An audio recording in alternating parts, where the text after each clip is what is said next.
Gurave Gaurachandraya Radhikaya Tadalaya Krishnaya Krishna Bhaktaya Tad Bhaktaya Namo Namo. So, welcome you all back. We have our second session, so to say, of our first day, our 1 week retreat in radical personalism. As we have been talking these days, the idea is during the morning we're having somehow a presentation of the main theme of the day.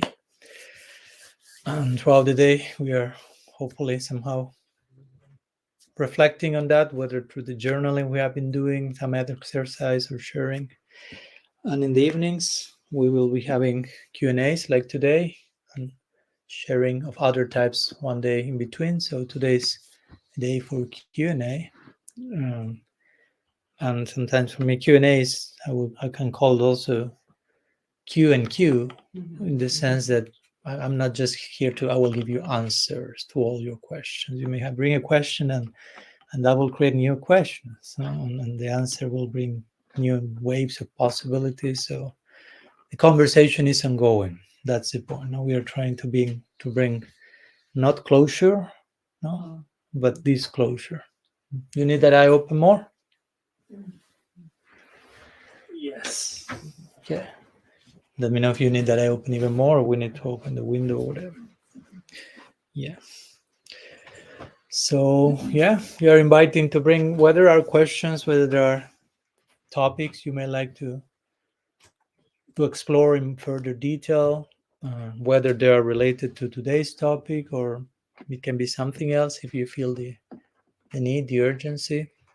All is all. Yeah. Okay.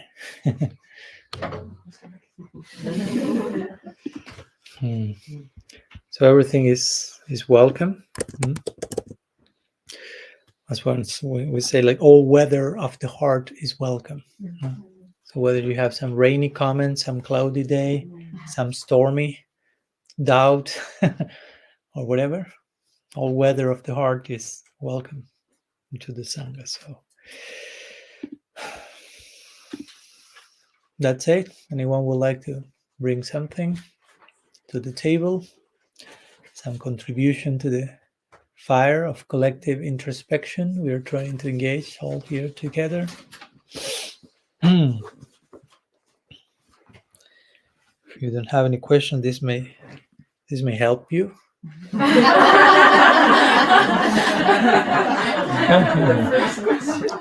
For some reason this book was here. That was a prudent. We can get some ideas here. What is a combine harvester? That will be Q and Q, because I have no clue how to give an answer to that. Why are the spiders in the bath? And so on. Anyhow.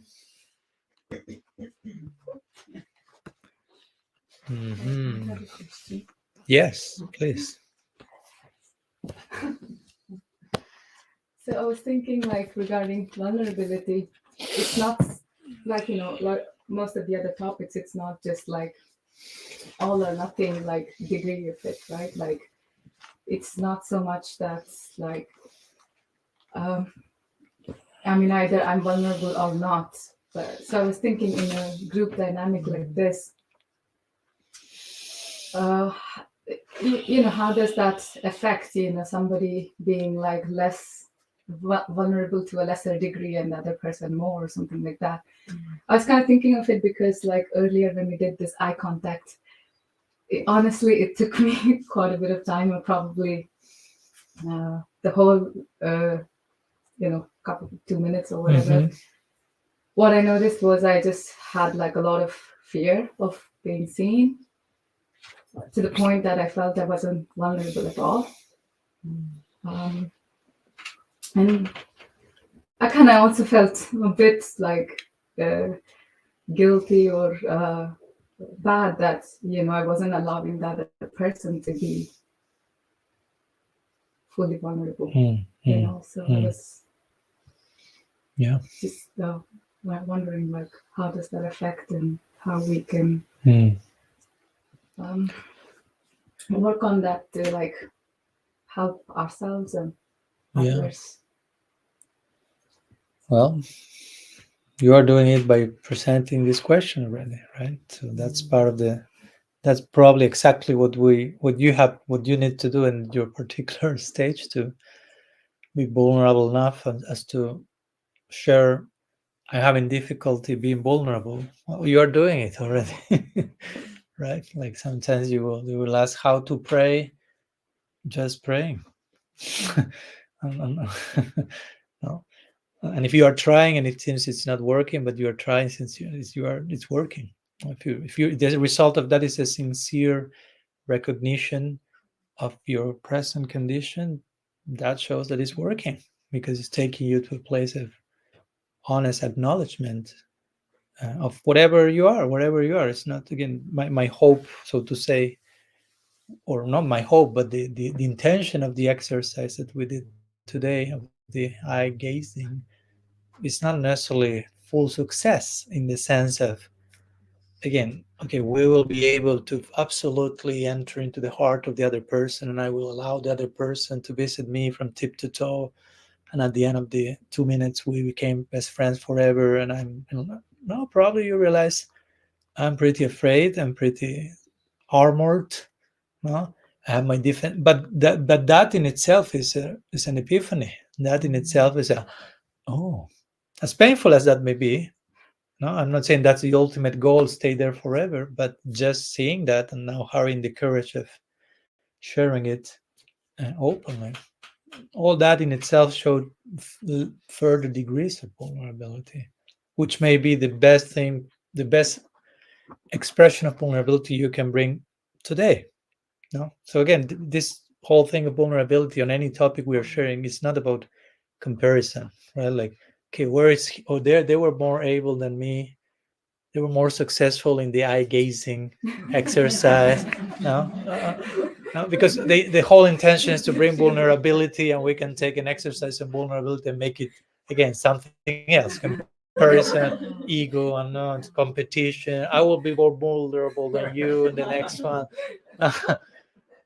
And I'm just caricaturizing a little bit the whole thing, but it happens like this.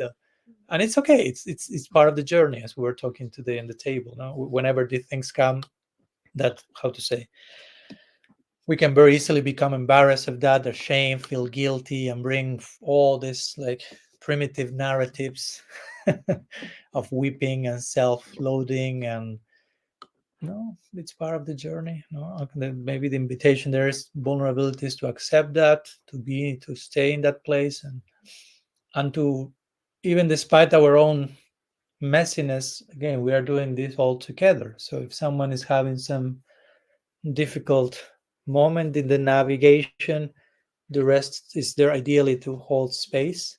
So whomever is going through some like stormy weather, you can feel the support and the company and the affection that, like, as it's happening now. I'm feeling that you're opening, and the rest, your opening opens everyone else. No, and the opening can be on the level of, I cannot open. No, that's an opening. No, like we were saying with the writing exercise, if you feel I don't know what to write, that's what you have to write. And you're being honest. Again, you are not faking it with the page. I won't put anything, because what if the page gets to know that I don't know what to write? What will my pen think about me? What will this book think of notebook? Tell the other notebooks about me, and they will whole. No, you're just right. I don't have a clue what to put in this precise moment, and I'm being honest and vulnerable. So basically, that, and the moment you are doing that, you are not stuck. We will keep flowing. So so again, that's what I will say. I wouldn't say like, no, so to the radical, you should do this and this so you don't fail miserably the next time and you are successful in your. No, that was what it was supposed to be. No, that was the lesson of today's gazing, or today's vulnerability of today. Mhm. Mm. And again, try. I will recommend, allow yourself in your quote unquote failure, which is not failure, that's why I'm putting lots of quotation marks, but how we feel it sometimes, allow yourself also to feel the nourishment and the support and the validation of the group, which is in itself empowerment, because again, vulnerability is meant to bring empowerment, and we have been talking here about the importance of expressing vulnerability in a safe space, and that brings empowerment. So this will be a moment like that. I'm failing in something. I think I'm failing in something, but the moment you acknowledge that sincerely, you cannot call that a failure anymore. So, strictly speaking, I will say, if you are honest in your life, in acknowledging what happens to you, strictly speaking, you cannot talk about failure. You're never failing, even when you're failing. If you're honest about the failing, that's no longer a failure. So how much? That's why Krishna says so many times in the scripture, if you are sincere as a practitioner, in the 11th canto, there is this verse: you can be running with eyes closed and you won't fail. You won't fall. Even if you run with eyes closed. Imagine, try to run with eyes. We won't make that exercise. That can end up in some tragedy. Or the young ones can try, but there are not that many young ones. So yeah, but Krishna says you run with eyes closed and you will not fall. Not like implying, if you have that sincerity, that authenticity, that's important thing. Krishna is saying, I don't care if you fail. Why you care so much? I care that you are honest and sincere. Krishna is not counting how many times you fail. And then at the end of your life, he will bring the list and show it in front of your face. No, he's caring for an honest relationship. That's it. Failures, not failures. He's not seeing that. We are seeing that. So yeah, gradually we have to. Being vulnerable implies acknowledging all this, no? And realizing I'm not being seen by my failures, nor even by my successes in terms of performance. No? Real success is honest presentation of my hearts, especially in the moments I'm quote unquote failing. That's when you have the greatest opportunity to be honest and humble and sincere. When we are doing everything perfect, that's quite more difficult. In that moment, we very easily become stuck. Like, I'm perfect, I'm doing everything nice. I did my eye gazing in a very cool way. And vulnerability is lost. You lost the vulnerability of you lost sight of the purpose of the exercise. So that's what counts. I don't know if that makes any sense. What do you think? Yeah, it does. I guess this helps to actually reveal it, and I mean, it is funny. We were laughing when you said you're thinking like others are doing a good job, but that's exactly what it felt. Right. Yeah, but as they say, the grass seems greener on the other side of the fence, also, right? So we generally, many of us, not all, but have this idea that no matter how bad or good I do, generally the others seem to be doing better than me always for whatever reason. And the interesting paradox is that everyone else probably is thinking exactly the same thing. And that's why it's so important that we get together like here and everyone's voicing their own journey. So you realize, oh, okay, they are going through the exact same thing I'm going. It was not that I was the worst of the worst and everyone else was like ultra perfect.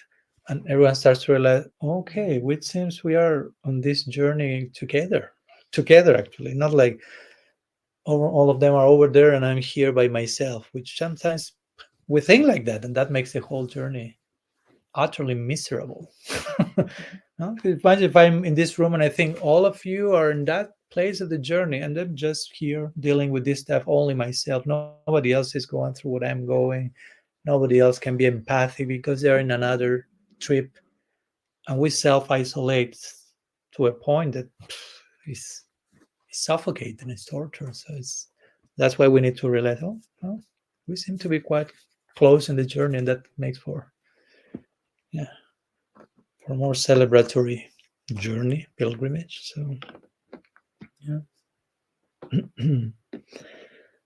Yeah, comparison is the matter of discouragement, put it that way.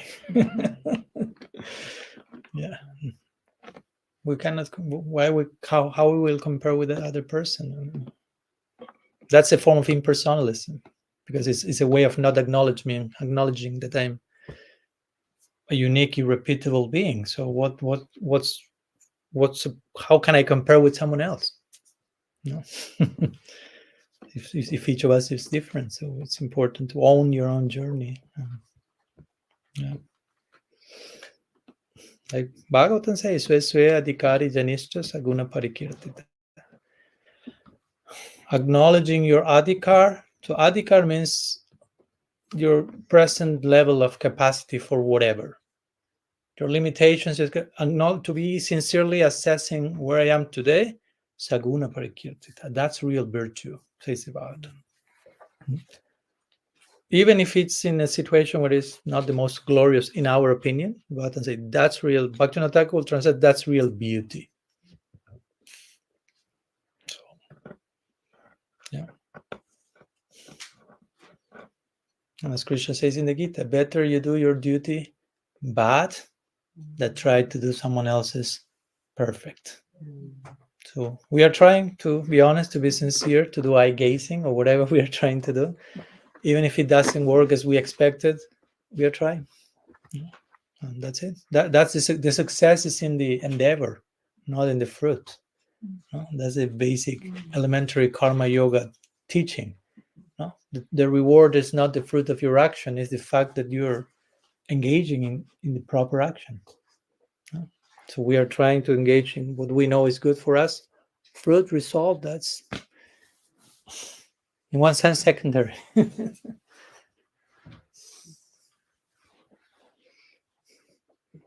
Yeah.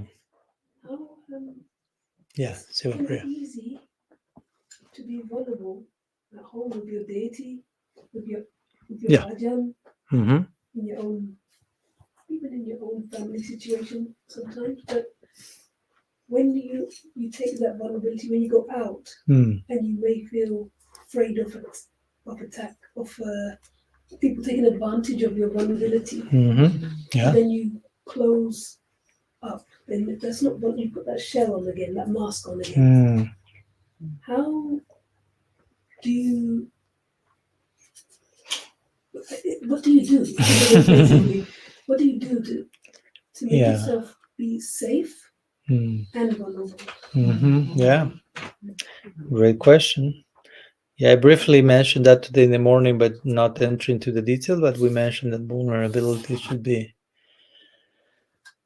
how to say, expressed also in proper with boundaries. No? Because sometimes it's not that we want to criticize anyone, but not everyone knows how to deal with vulnerability. No? So I may try to be vulnerable with my best intention to someone, and that someone may be a good person, but he or she doesn't know what to do with vulnerability.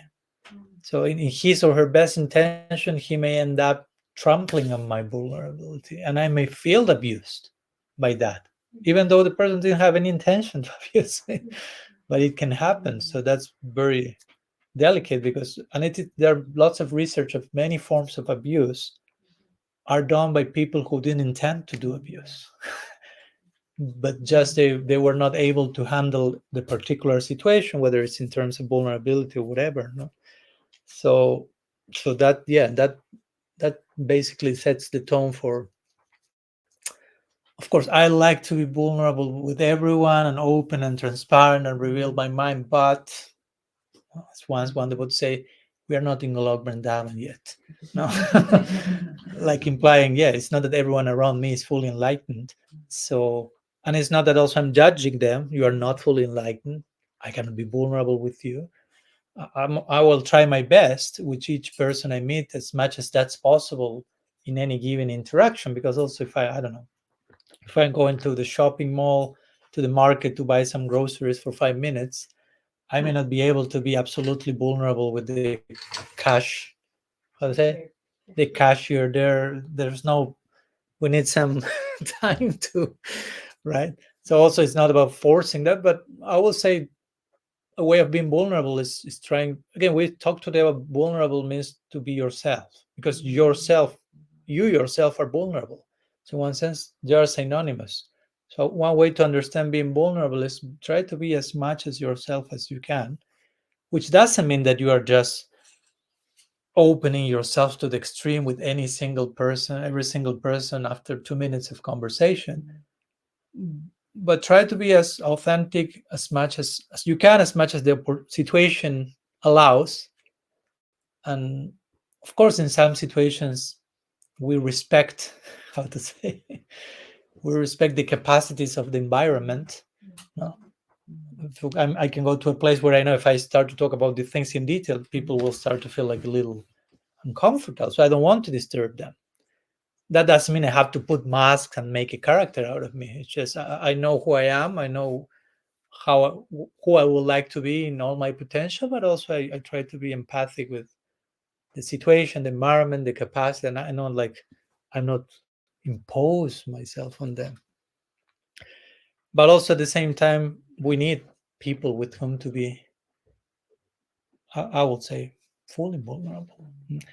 And I'm talking this as a principle because I remember we were talking with a devotee in Switzerland, who is a psychologist, and we were having some healthy differences of opinion, but we're not so much differences of opinion at the end. But he will tell me some particular cases, and people come from, I don't know, just a very heavy, wild situation of abuse. And they are in a particular situation where I cannot tell them, try to be vulnerable.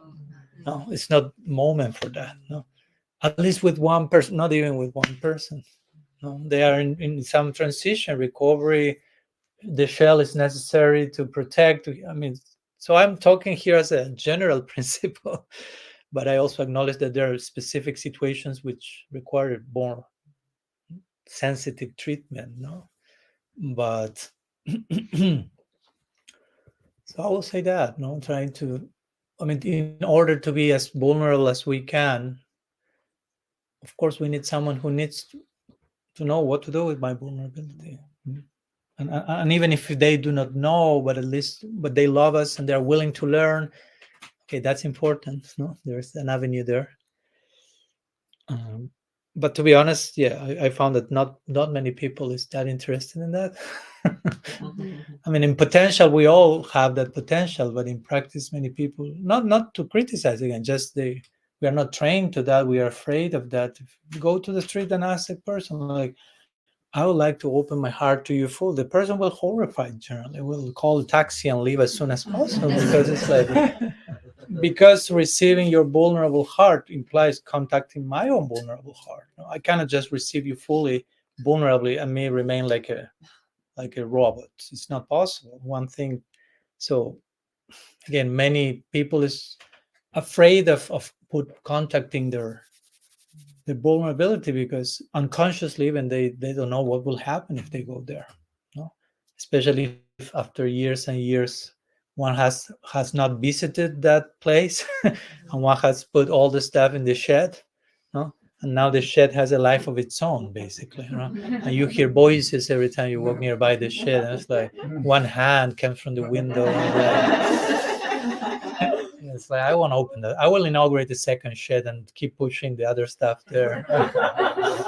So some situation invites you to now you go and enter the shed and no way, that's too much. No. But it's healthy that we are willing to do that, and that's vulnerability. Again, vulnerability and courage are compared, are put on the same level. No? In situation vulnerability, I mean, you can only be courageous if you're in a situation where you clearly feel I'm vulnerable here. You cannot be courageous from your comfort zone. No. We are sitting there. I'm not talking about you in the sofa now, nothing personal. In the sofa, internal sofa of comfort zone. And no child, nothing. I'm being very courageous. No. You need to be pushed outside that comfort zone. So again, who is willing to do that voluntarily? Generally, we have not been trained to do that. That skill, that muscle may not be. So I'm saying that so we have more understanding and we are not like criticizing. They are not vulnerable. They're not willing to do that. I mean, even ourselves. We may not perceive. We may perceive we are not that willing yet. It's a muscle that needs to be trained. No, and the more we train it, the more natural it becomes. And at one point, you cannot live without doing that, without opening your heart, right? So, so that's what I will say. Try to remain, how to say, at least remain with that intention. I like to remain vulnerable. I want to be honest. I want to be myself as much as I can, always. And of course, when I'm confronting people confronting, and meeting people, situations, I try to be sensitive how much of that I can be expressed without making the other person uncomfortable. But at the same time, knowing that I need some people or some environment where I can be myself fully. Okay, I can adjust in certain situations how much of myself comes, but also I need situations where I don't need to adjust anything. I just need to flow unimpeded, so to say. And that's what we will call swajatiya sadhusanga, as Rupa Goswami will say, like-minded, intimate fellowship, brotherhood, sisterhood, even if it's one more person. I'm not talking here about 300 people in a community. You cannot be vulnerable with 300 people. You need that more one-on-one, personal, intimate. Here we are 20, and we are up to the limit. More than 20 starts to become a crowd here. No? So we are keeping it. We are keeping it. Like, hopefully intimacy is there. So yeah, that's how it works, at least for me, right? The willingness to open and be vulnerable is there. I mean, the willingness to give me a chance and the other person a chance to share from that place, hopefully it's always there. Hopefully we don't become cynical, like, no, I know what's that about, I won't do it anymore. No. And of course, if we have been abused or betrayed, it makes sense that sometimes we have some mechanism. It makes sense. It's good to accept that, to acknowledge that with self-compassion, but at the same time to realize, yeah, but I need to trust, I need to open. At one point, it may not be the moment. Maybe some wounds are healing, some very terrible recent situation has happened, so there's periods of hibernation, so to say, in that sense. But the line is fine between hibernation and eternal isolation and bypassing and escapism, and the heart becomes like, no, and we don't want that. No, we want the heart to melt, not to become more like a rock of what it is.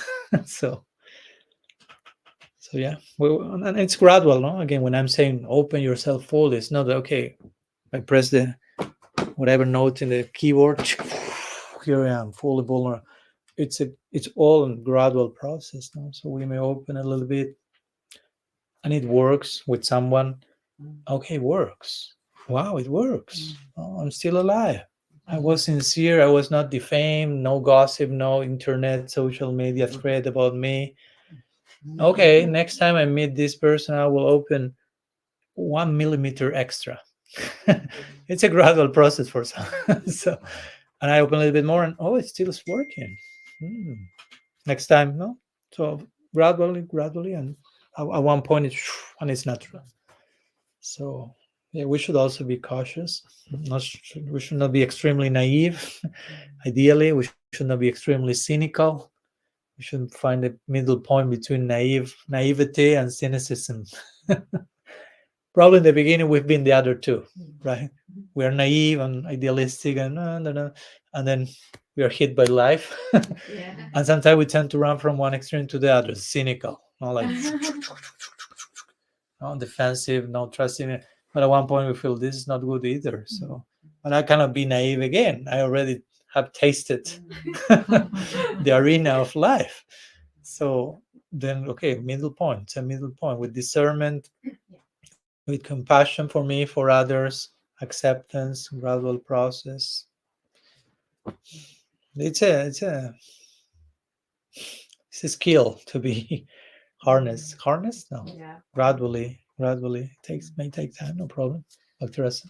And it seems that the going back and forth the one side of the pendulum to the other is how we actually develop discernment. Mm-hmm. But you go, okay, no, that was too far. So then you learn to take a step back, and then you go the other, take a step back, and Yeah. so the going too far part, the two part, isn't a failure. It's part of developing discernment. Yeah. I really appreciate your bringing up the word capacity, capacity in the other person, because that really gives us some legitimate place for empathy and for being not blaming people, and for ourselves to take responsibility for that discerning part. Yeah. Like we have been talking a little bit these days about not taking things personally. So I can try to talk to someone and be vulnerable when the other person is not reciprocating. What to do with that? I can blame the person, judge the person, stigmatize the person, condemn the person, take it personally, and be defensive, play the victim. So many things I can do, all wrong, so to say. Instead of saying why that person is not able to receive my vulnerability, to be vulnerable himself, herself, what may be the fear behind that. And generally I will say whenever, because many times we judge each other on certain level, like, oh, that person was angry, oh, that person was whatever, judgmental, oh, that person was defensive. But if we are able to go beyond that and see that behind that generally there is fear of some type, so we can see that the person in terms of fear, that opens the door for more understanding and empathy. Because instead of seeing like a violent, defensive, argumentative person, I'm seeing a fragile, fearful, vulnerable entity that I can empathize with, pray for, understand, be compassionate toward. Um, and that dissolves a lot all this ego game of like, you did that to me and you're bad and you have this, and it still is so superficial. That's so superficial. If we go deeper than that, we realize we may be all afraid. We are afraid of this or of whatever things, and that's what the Bhatans say. Bhayan vitya abhiniveshatasya. Being in illusion, being a conditioned soul, means we still are not able to see the totality of existence as one integrated whole, but we see fragmented parts, and and that makes us fragmented.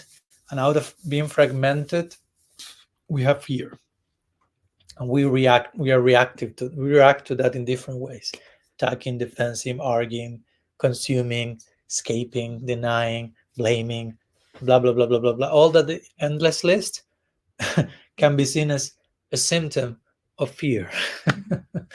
So I think, at least for me, it's very healthy to do that exercise, not only to others but also to me. When there's some reactivity or whatever it comes, it's like, what's the fear or what's hurting? What's the fear? To ask the question in a more understanding way and in more that lends to compassion. Because if we don't bring compassion into the picture, from which place we are seeing each other, talking to each other. So, yeah. I don't know if that helps, Priya.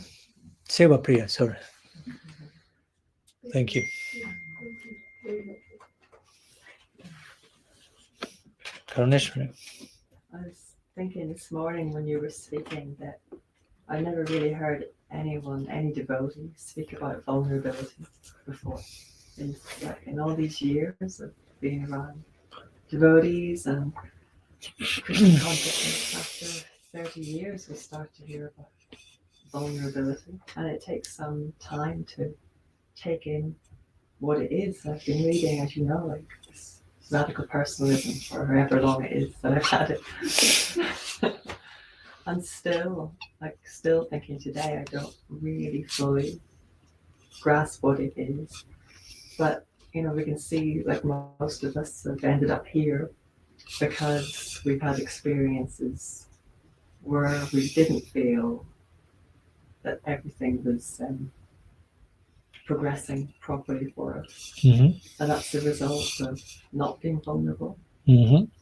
So and just sort of follow. I think I'm rambling a little bit, but No. That's going somewhere. okay. But just following up the sake of Priya's question, and thinking about this authenticity and vulnerability, that if you don't have, so if, like you say, if you're vulnerable where it's not received well, and so then you realize I can't really do that there, but if everyone starts doing that in a group, then you get the experience that we've all had. And my realization this morning listening to your talk was that why we're attracted to this now is because what we've experienced is what happens when it's the opposite of vulnerability, which is that nobody, generalization, really knows where they're at on the spiritual path. So it's like a false practice because you're sort of fooling yourself. But you think you have to keep that up because that's what everybody else seems to be doing. So the vulnerability is related to performing.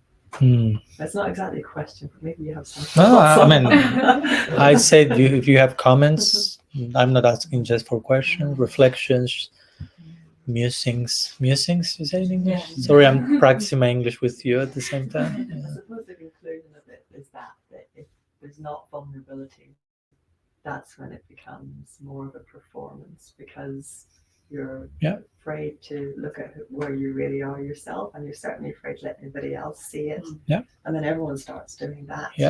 And then it just becomes this totally unhealthy. That's called asatsanga. And we do that a lot in the name of sadhusanga. But yeah, totally agree with you.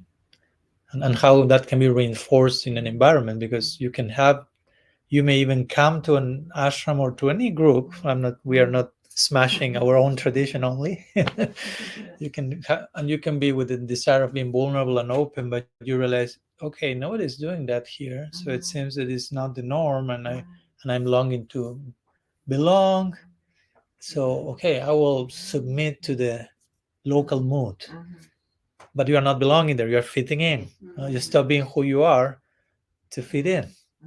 And then everyone is reinforcing each other's behavior, and it seems that that's the only way to do it. So then comes the idea, they start to feel bad because I'm not being vulnerable, I'm not being myself, I'm losing myself, and I'm feeling terrible, but nobody seems to be doing something different, although everyone else is feeling probably equally terrible. Again, the same point, but nobody's talking about it. So it's just keep the show running. Show must go on, as the same song says, right? Shh, don't talk about it. But everyone is feeling equally terrible, probably. No? So the importance of voicing it, of course, in some environments, unfortunately, the voicing is not being promoted. In some, it's not even allowed. And for me, that's toxic and that's dangerous, and that's not sadhusanga, and that's asatsanga. And we do lots of asatsanga in the name of sadhusanga. Because sadhusanga, as we say yesterday, is not a social gathering. It's not a crowd of number of people in one same room eating pizza or popcorn or whatever, or even chanting Hare Krishna. If there's no vulnerability in your chanting, with all respect to your beautiful melodies, I don't consider that kirtan. That's musical entertainment at best. If you are not being vulnerable in your chanting, what's that? It's musical, but mystical? I don't think so, right? So again, what's the inner substance? Externally, we maybe gather all the correct things are there, the instruments, the proper ritual, what to say. But if we are not being vulnerable, it's just we are reinforcing performance, right? We were talking with Sam during lunch about that. Which was your work? You used the word book, something with book. Like spirituality from the book, the official book you are given when you go to study something. Was not book. We're talking about transformation, importance of having transformation in one's practice, but sometimes we are just following the textbook. Share a few 2 words about that. You can do. I mean, whatever. Remember that we were talking a little bit about that. Yes. What came to you? When we think, when I thought that spirituality was, am I my service to my deities or any of the service? Is it where you can think, oh, it's not textbook. My relationship with Krishna is textbook Vaishnava behavior or Vaishnava etiquette. And that sounds really like monotonous and mechanical, doesn't it? But yeah, and it's just since it's about love, the more unique our practice becomes, at least internally, then that's much better than, oh, you should do it like this and it has to be like this, and it's just cookie cutter and paste. So like that's what we were talking about. It's about the love and devotion and the vulnerability within our own practice, because if it's just textbook, then there's no point doing it then. But yeah, just if you're transformed, whatever your unique relationship is, then that's the whole point, really. If you're being transformed, and that's what matters. Yeah, that's what we're talking about. Yeah. Anyway, back to you. Thank you. And sorry for the surprise invitation. You were not expecting that one, right? Careful. That's the price of being sitting close to the sun. I'll sit over somewhere. Jamon is a little closer. Tomorrow she will be there. Day after tomorrow she will be there. Yeah, so you choose. You choose to practice bhakti in a performative way or in a transformative way. And so it's a good question to ask ourselves on a daily basis. I'm being performative in my spiritual life, or I'm being transformative. At least trying to look for a transformation. No? Like it's practice. Being a devotee is not just adopting a set of beliefs. Like I believe in this, in the correct thing, and doing the correct things, and being a nice boy and a nice girl, but no transformation, and just ascribing to what's legal according to the tradition, so to say. And it's more a way of maybe feeling yourself validated. Maybe it's a validation thing you have unresolved even from before coming to Krishna consciousness. So you want validation, acceptance. So you subscribe to whatever you are told that it's legal to be subscribed. I have to believe in this, although I don't understand what I'm believing in, and I'm doing this, although it makes no sense, and I'm doing that. But you're a partner, you belong, and you're saved at the end of this life. I don't know how, but magically, you're still a mess, dysfunctional, and disjointed, but you will be taken to Golok Vrindavan. And there you will be perfect. And it's like, how does it work like that? We're talking about that also in the table. If I'm not reaching that place here and now, I'm not going there. If I'm absolutely evasive, I'm going to extremes, right? Absolutely evasive and dysfunctional and all that stuff, I cannot just think I leave my body and I'm in Golok Vrindavan with a fully aligned, perfect identity. It all starts here, or it doesn't start at all. So sometimes I make the black humor joke. If not, this another option could be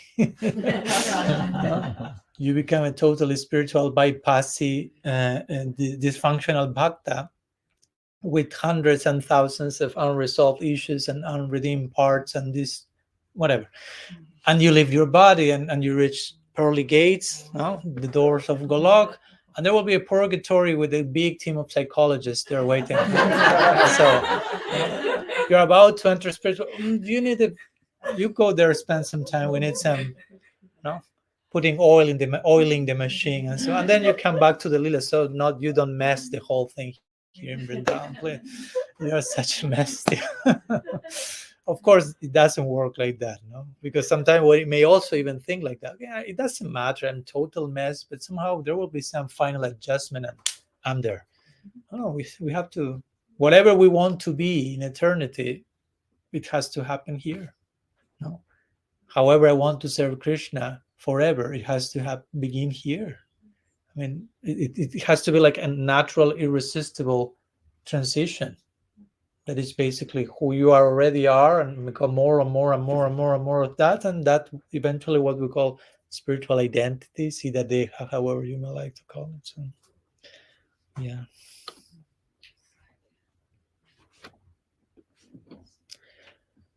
So it was not a question, and mine was not an answer, therefore. But I hope that helps. I was going to say one last thing. Yeah. At a certain point, then that just doesn't work anymore. The performance just doesn't work anymore. It Yeah. falls apart. Everything breaks apart. Thank God. Thank God. Yeah. Of course, it has to break. I mean, it has to collapse. That's the idea. That's showing it's not natural. It's not healthy.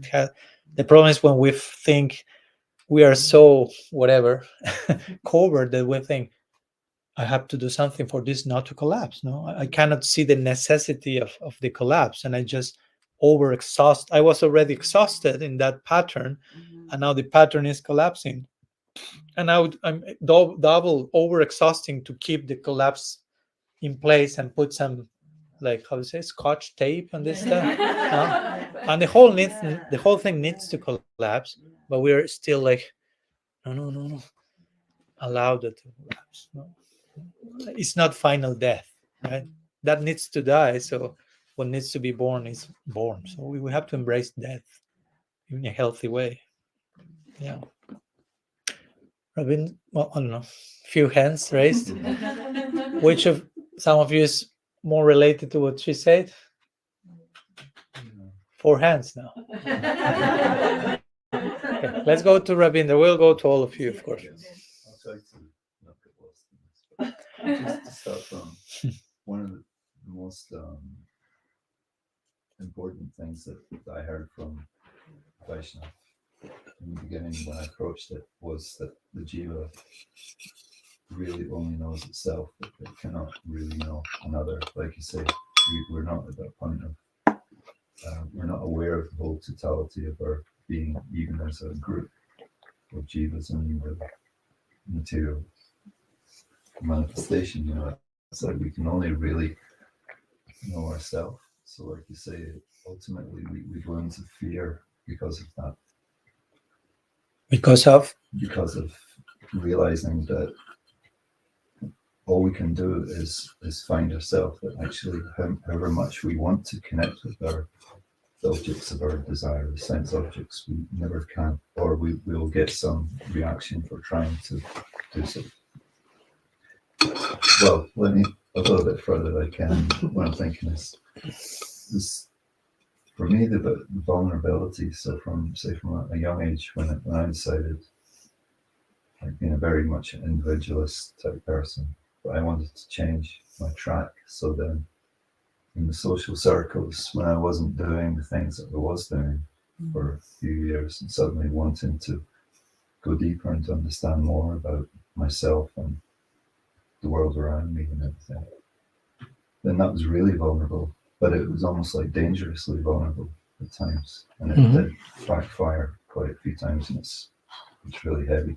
And then later on, like going into devotee world, going into the ashram, and then almost like, again, like you say, the difference between transformative and performative, and then seeing all of that, and then again, like devotees would say, oh, just don't try to go deeper, just like everyone else, just chant, just prasadam, like harinam.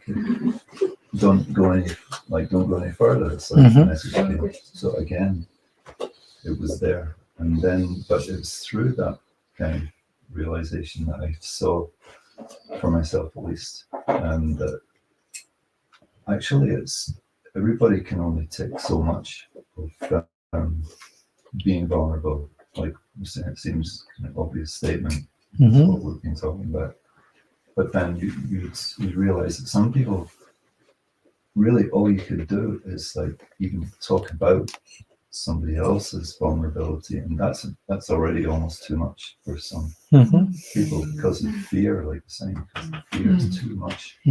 So so preaching can be, you give examples of other people's vulnerability, and that's a great teacher then for that individual, because they can't go into their own vulnerability very far. And then someone like myself just too much dangerously into vulnerability. But now I learn the lesson, but the gift of vulnerability is to see that vulnerability is a very vulnerable position. Yeah, thank you. Yeah, that's I appreciate the complimentary statements, because I was telling before, okay, I'm opening myself to someone, and it's a gradual process for the other person maybe to receive me gradually, but also for my own capacity of opening myself. So as you say, we have to be also, I'm not prescribing any formula of like be fully vulnerable right now, because as we say, it may be too much for, and what is too much for some is less than too much for others. So again, no point of comparison, but yeah, maybe valid question will be from the situation I'm in, what's the healthiest contact with the reality of vulnerability, whether that is me being vulnerable, me witnessing someone else's vulnerability on some sustainable degree, hearing about. But I will say we have to be careful not to dismiss vulnerability like altogether from the map. Like, you don't need to do that. Just chant and be happy. That's it. But chant means be vulnerable. So the problem is that it's inserted, it's in part of the chanting, being vulnerable. But when we separate the two and say, no, you just chant, you don't need to be vulnerable, then you don't have any of the two, right? You don't need to go deep, just chant. But chant means to go deep. So if I make it separate things, then okay, chanting is about being superficial, not being deep, not being vulnerable, and that developed my whole idea of chanting. And no wonder, oh, chanting is not working. Yeah, because chanting is not chanting. That's not the chanting. But yeah, I agree that, as I mentioned, the example with my friend psychologist, that depending the unique situation of each individual, some people may not even at a certain particular time not even need, they cannot even talk about it or hear about vulnerability because they are too vulnerable. It's too much. No, so yeah, I'm sharing this in general, but we have to be very cautious and sensitive in how we apply that to, not only to others, to ourselves, of course. Yeah. Thank you, Teresa. As the devotees were speaking, it kind of came the relationship between vulnerability and creativity. It seems like we can't be creative unless we are vulnerable, and that creativity is a lot of about becoming ourselves, creating ourselves, our world that we want to live in. And there's no creativity without vulnerability. Yeah, thank you. That recalls me an author that I like. He will speak about artists and how artists basically have to inhabit the unknown, how to leave comfort zone and like flirt,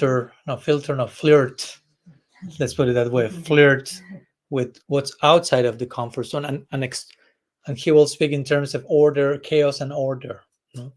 So order is like the comfort zone, which is, we are not condemning the comfort zone. Comfort zone is the place where everything is relatively predictable. I know there's dinner after that. I don't know. That may be, that may not be the comfort zone. And anyhow, there is a bed to sleep in tonight. So there's some certainty that gives some stability. So that's the comfort zone. Predictability, things will happen in a certain way, and I keep my sanity in place. But there is something called, outside of order, comfort zone, chaos. Chaos is not a bad word. It's just what lies beyond order, what lies beyond the controllable, the predictable, what is maybe scary, is unknown. And an artist, he will say, an artist is someone, a real artist is not someone who makes things predictably from comfort zone.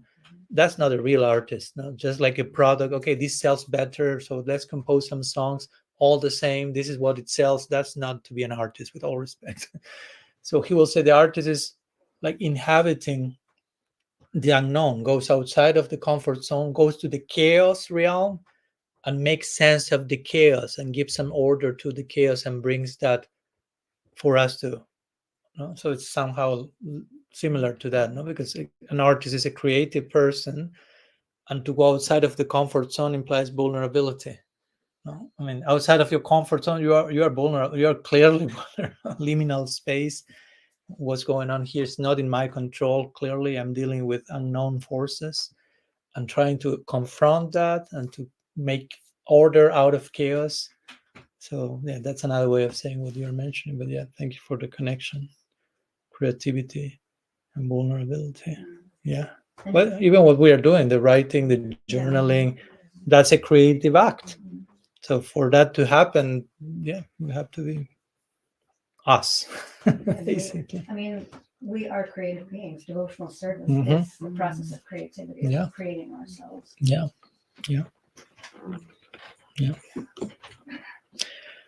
Madhumati? I've had so many thoughts, but one thing I was thinking, when I think vulnerability, I also think of being humble. And I think for many of us, we're told to be humble, but we were told to be humble, not as a matter of opening up our vulnerability and going deeper, but it was like, you be humble so I can tell you what to do.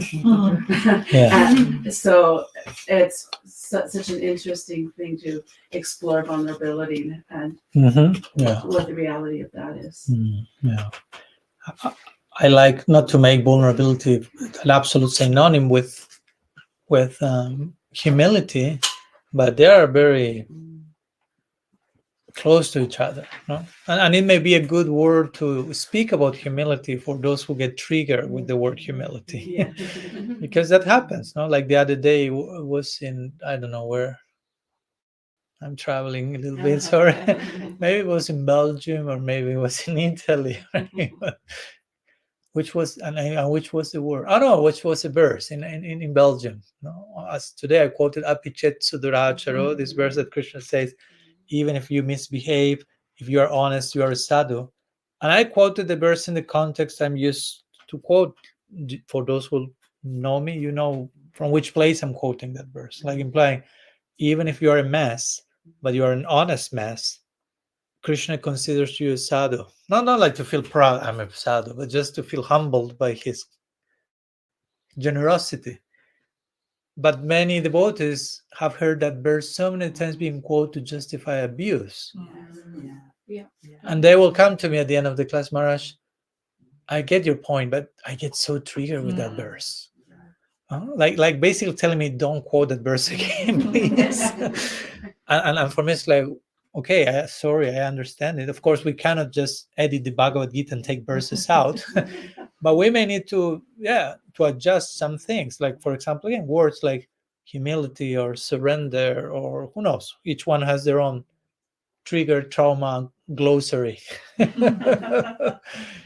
But humility is one, no? Because in the name of humility, we have expected or demanded something which is not humility, which is close to abuse and the sorry, opens up exploitation.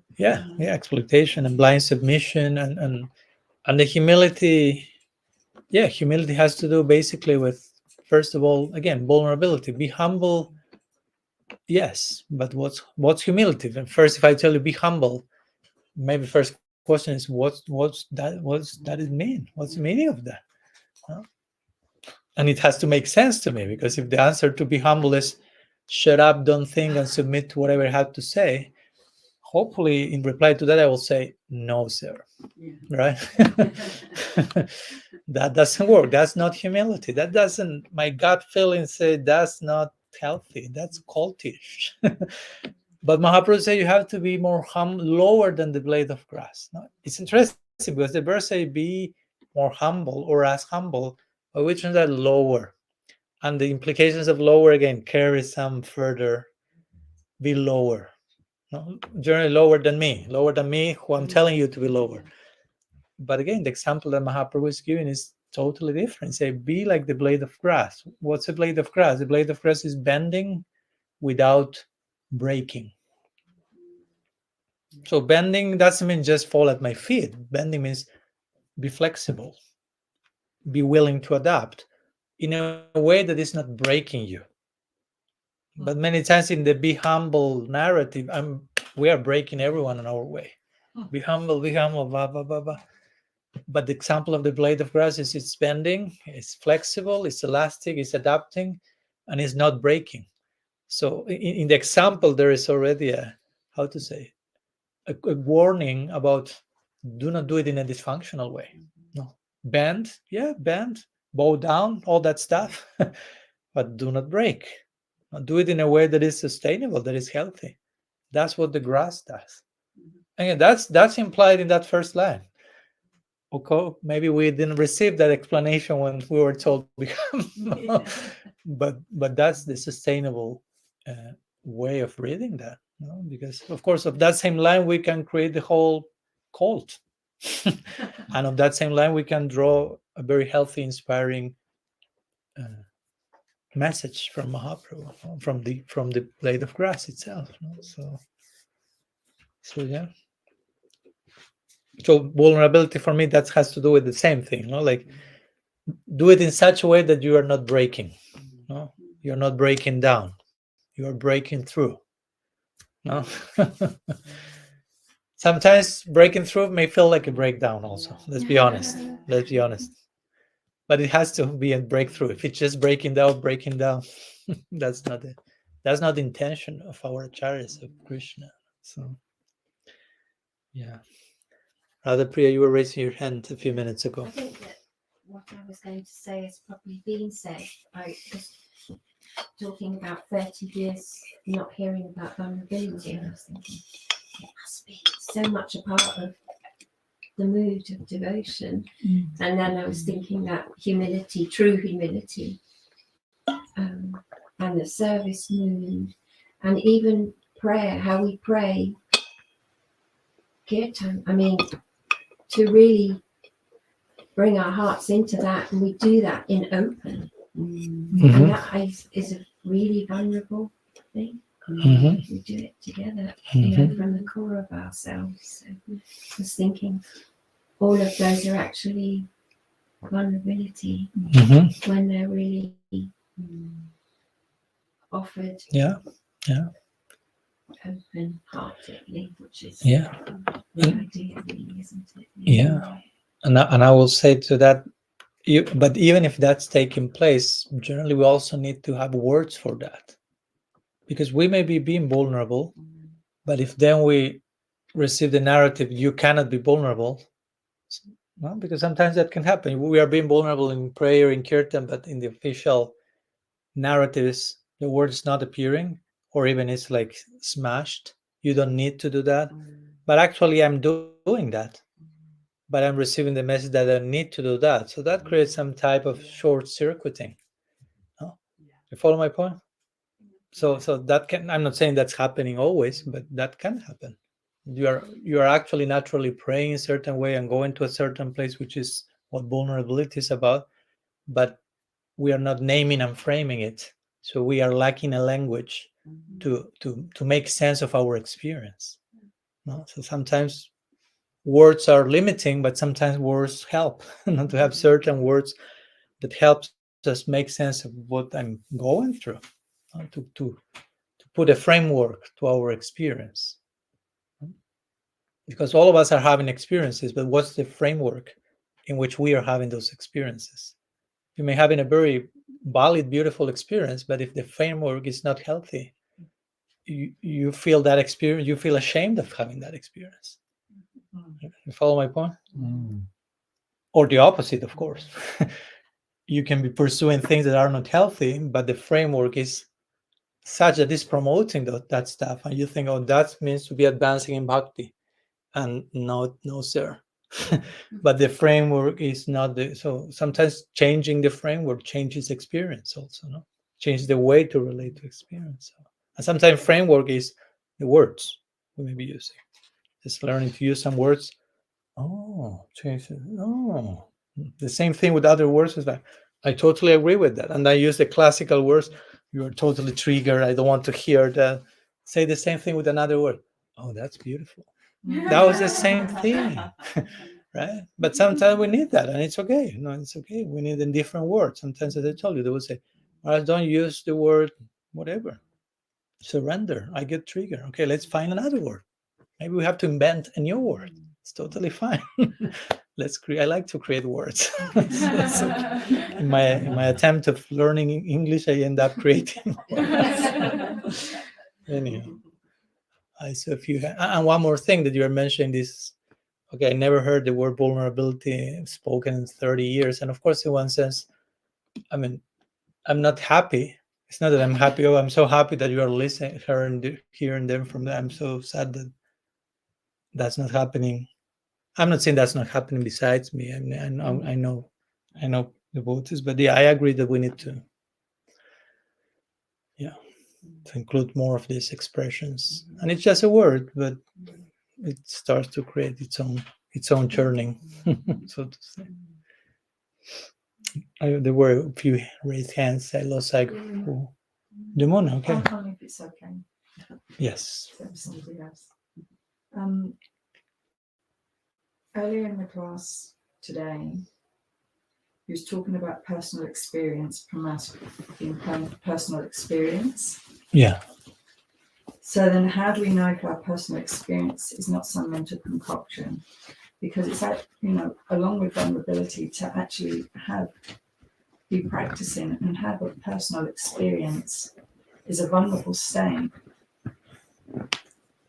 But this is my personal experience that I'm feeling here, is that I may have some reciprocation, some grace, but then it's like, it's the hajja, you're this, you're that, speculation. Does it say, did you read it today? Was it in the Bhagavad Gita? Was Arjuna experiencing this? Was it in the Bhagavatam? Where is your reference for your personal experience? Nonsense, forget that. And then you just close down and keep it. Yeah. You know the answer to your question. So how do we know what is going wacky? When all that stuff comes, it's going wacky. Take it from that place. Take it from when all that like neurotic narrative comes, that's wacky. I know what's wacky, but I understood it's in the context of is a word for the negative part, not for the positive. Yeah, that's a good It thing. can move us in ways that we're not used to being moved, so that it's unfamiliar. It's a vulnerable experience. Yeah. Like today. Today you were having this eye gazing experience, and it was a very direct experience. It's not okay. I will wait for 3 minutes to see what happens. After 3 minutes, it's gone. But after 1 second, you're already in the arena. Whether you feel it's not working or it's working, but you are having experience, right? So for me, in that moment, it's not like, I'm feeling great. This is beautiful. I feel this mental concoction. This must be false. We can do that, and we can do that with everything, and that's dangerous because we start to doubt our own perception of basically everything. And unfortunately, in the name of, being humble, not speculating, blah, blah, blah, we basically have been absolutely this. In many cases, I'm not saying everyone, and we are not here to play the victim and blame someone from the past, anything. But sometimes we have been disempowered by certain narratives in terms of having our own experience. That's the only thing we can have, which is not less, but so even if my experience is, I would say if you are sincere and you are trying to be as honest as you can, and you want to have a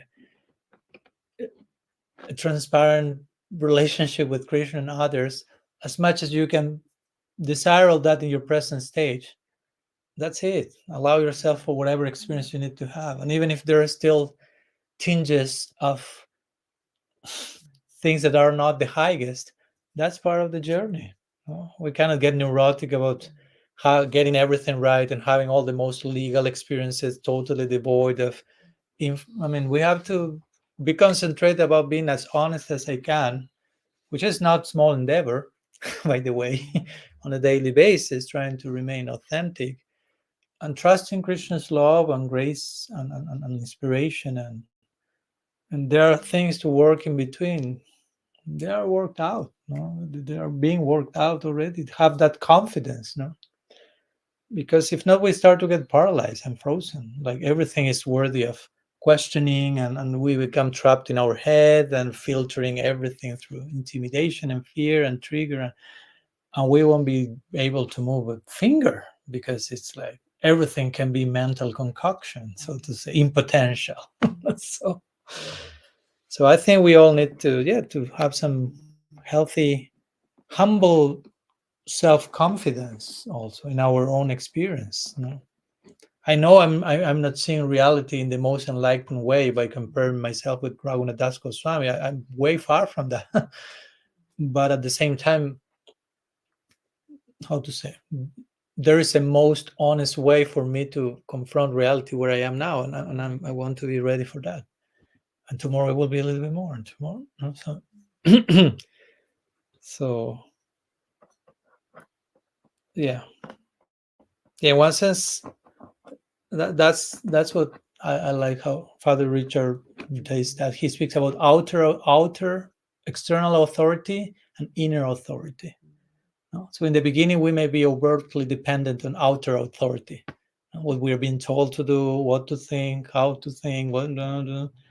But there's a point, and I'm not criticizing that. I'm not saying that's bad. There's a place for that. Like you are a child, 2-year-old, and your parents just tell you what the universe is about, and you don't have a clue outside of their point of reference, and you think my parents are God, literally.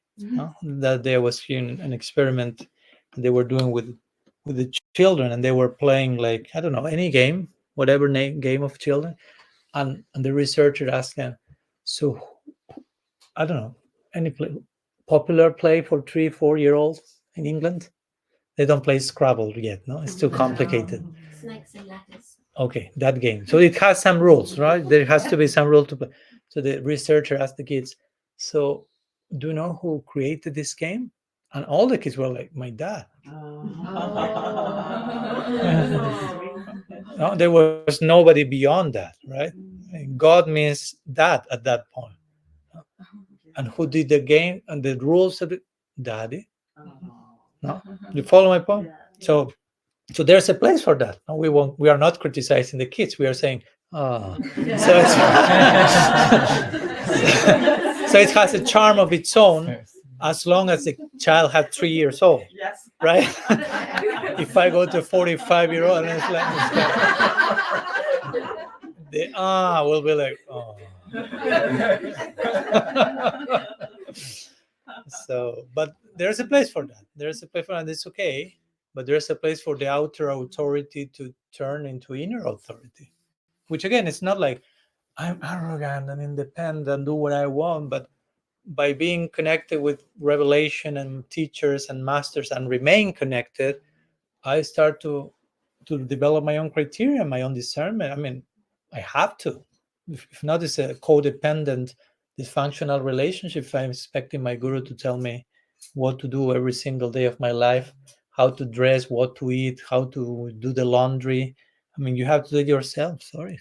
You have to be dependent enough to become independent, and don't be a mess being independent. Right? So this is this verse in the Bhagavatam who says, in some occasions, you have to be your own guru. That's kind of shocking, because for many of us, it's like, be my own guru? That sounds like the zenith of narcissism or something. Right? Like, who is your Gurudev? Me. and then when they are freaking out, you show the Bhagavatam verse.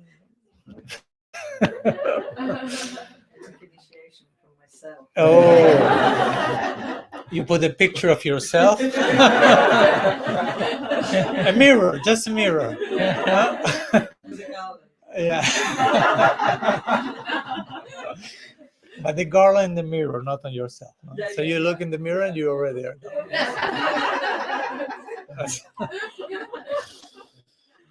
But for me, it was funny because in the beginning, I understood that verse. Okay, at some occasions, you have to be your own guru. I thought, okay, maybe in some particular complex situation where you are devoid of official connection with someone.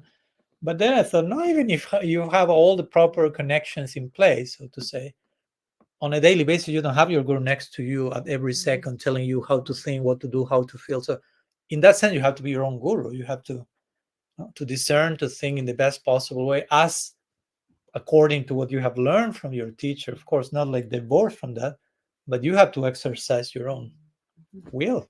Of course, we can think, okay, Gurudev say that, Krishna teaches that. What will, like Christians say, what will Jesus do in this situation? But at the same time, at the end of the day, you are not Jesus. No? So you are you. So you can be inspired by what Jesus did while being crucified, saying, Father, forgive them, they don't know what they're doing. But how that applies in my own case. No? So I'm not imitating, but following.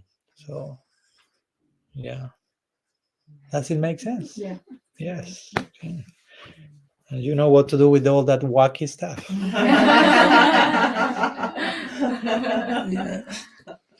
Yeah.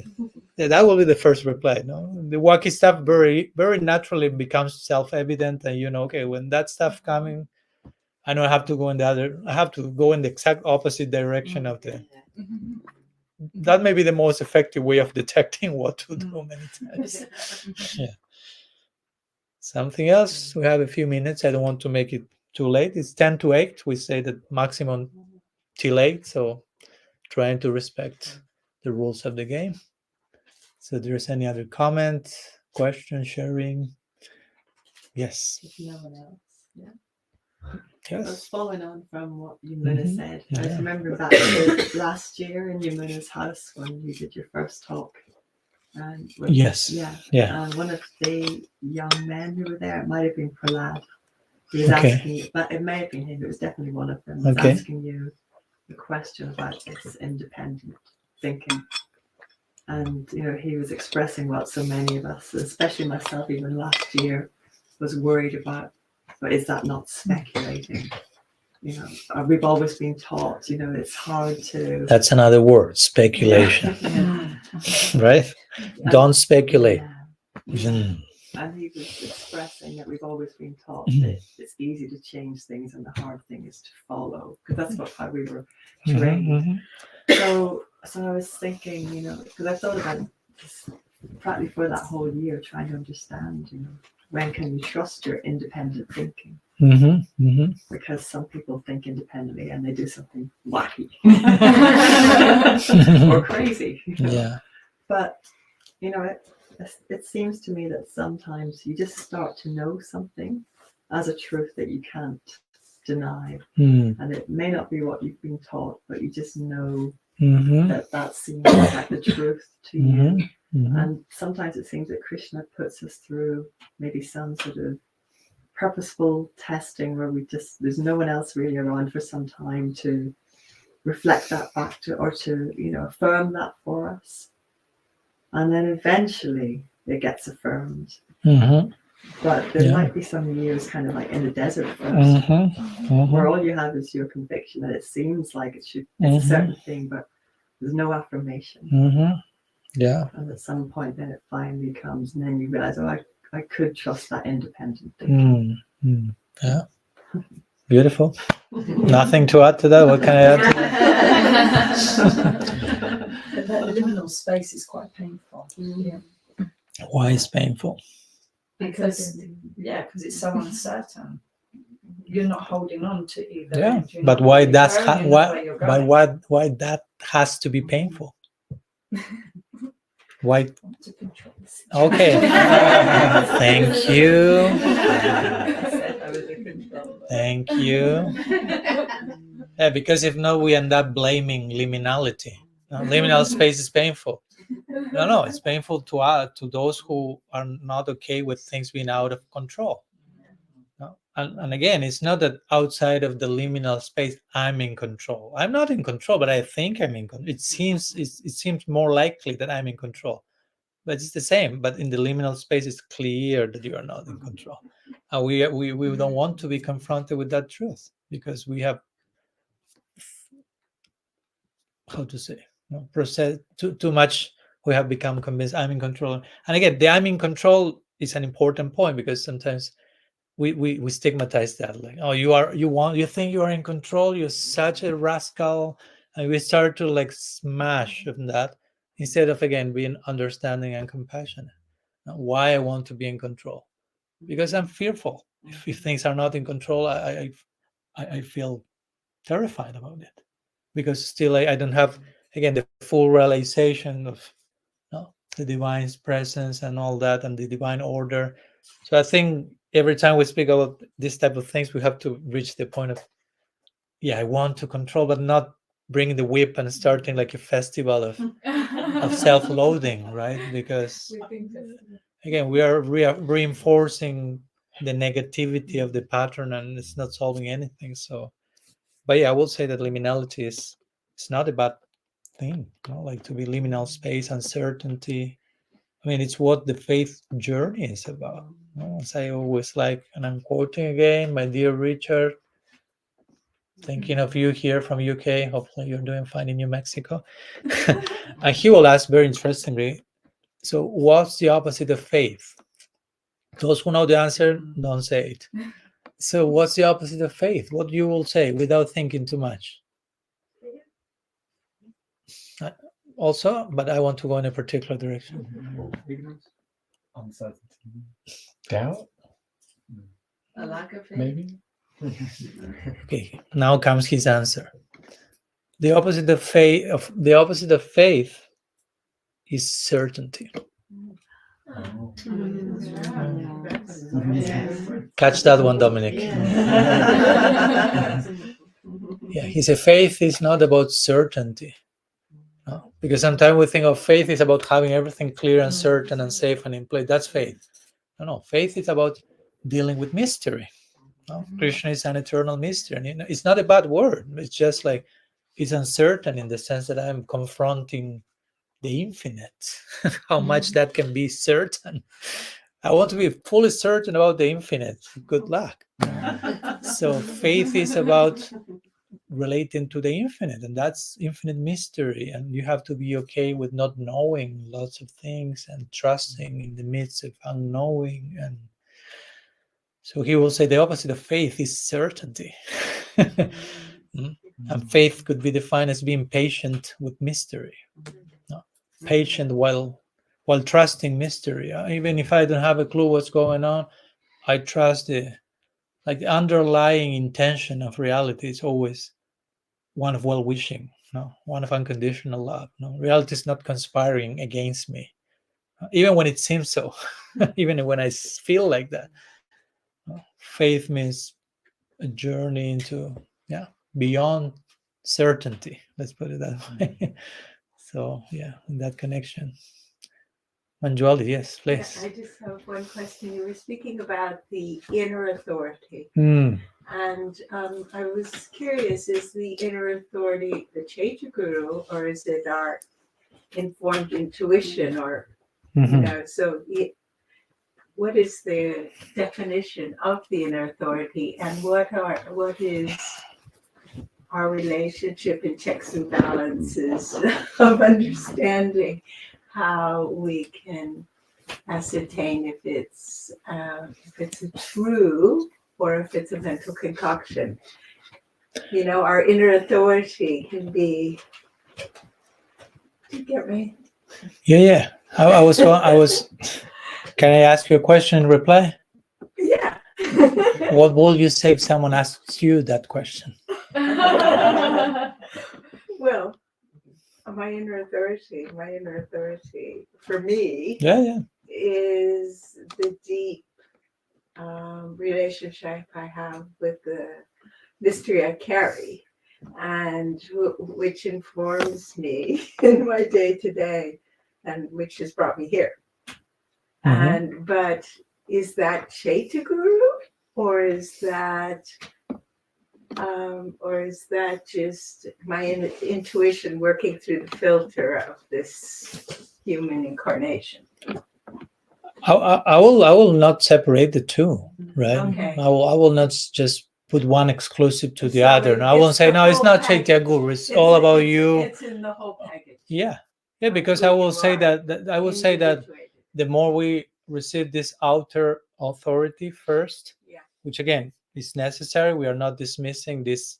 And we have to learn. Yeah, of course. We're students. Yeah, and then that feeds our how to say, that grounds us in we are grounded in revelation, grounded in practice, grounded in some connection and relationship. So we also develop some more clear, how to say, discernment to connect with Caitya Guru. Yeah. So his voice, if you want to put it that way, becomes more clear to us. More present. Yeah, and our own personal will, so to say, is also more and more evolved in alignment to that. So it's like we have a relationship with other person. We are two people relating, and the more our relationship grows, I can hear you better, and I can also personally be willing to hear you better. So the two of us are growing in awareness of what we want together. So I will connect that And to. we have faith in that voice or Mhm. in that Yeah. authority. Mhm. That authority is grounded. Mhm. It's not just a mental concoction, but it's actually grounded deep within the being. Mhm. Mhm. Yeah, totally agree. You agree? Yeah, Okay, thank totally. you. I Thank you. understand that. Oh, thank you. And yeah.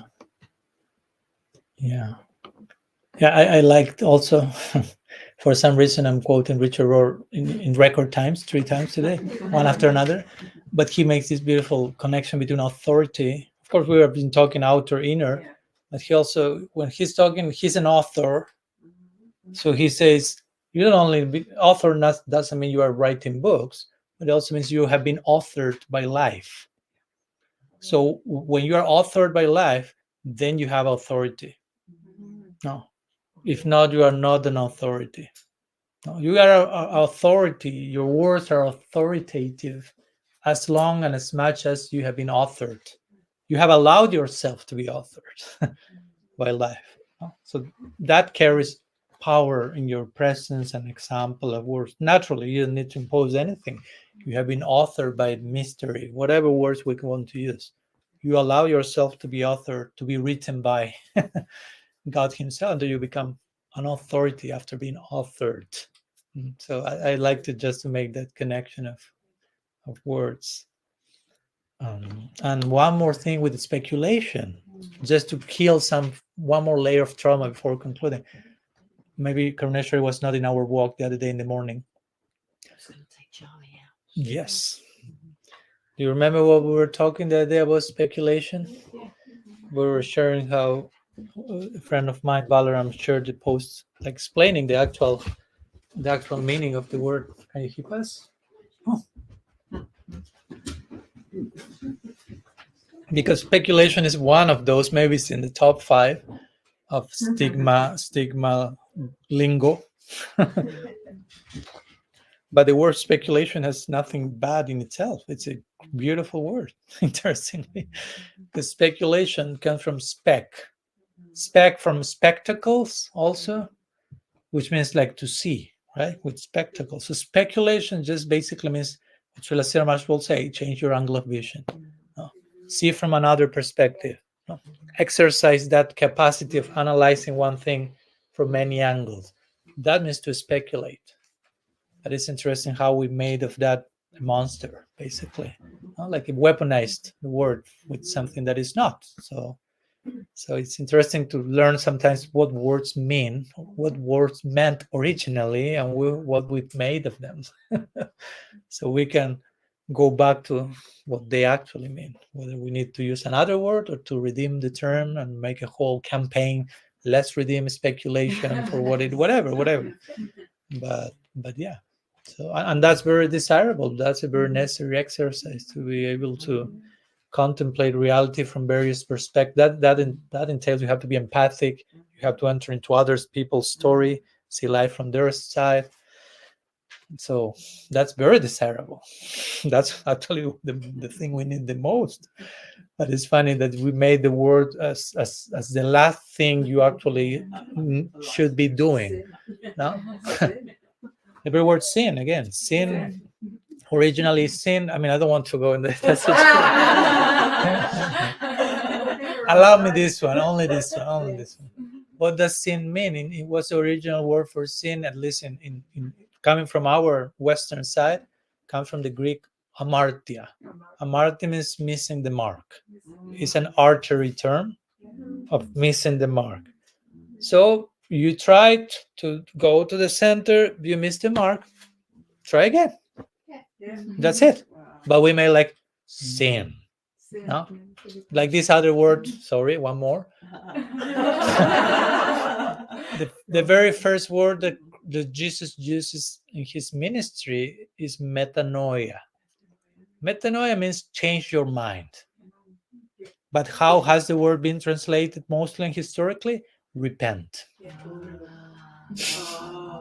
That's very different. I mean, there's nothing wrong with repentance, but the word, how it was used, repent, instead of change your mind. So all these type of things, again, it's just a word, but you can create a whole generational, very loaded, very charged generation, century after century after 2-3 centuries, the word means who knows what. And it's amazing hearing change your mind. That's such a positive thing. Of course, Rather than you're bad, it's an invitation and change your angle of vision. Speculate.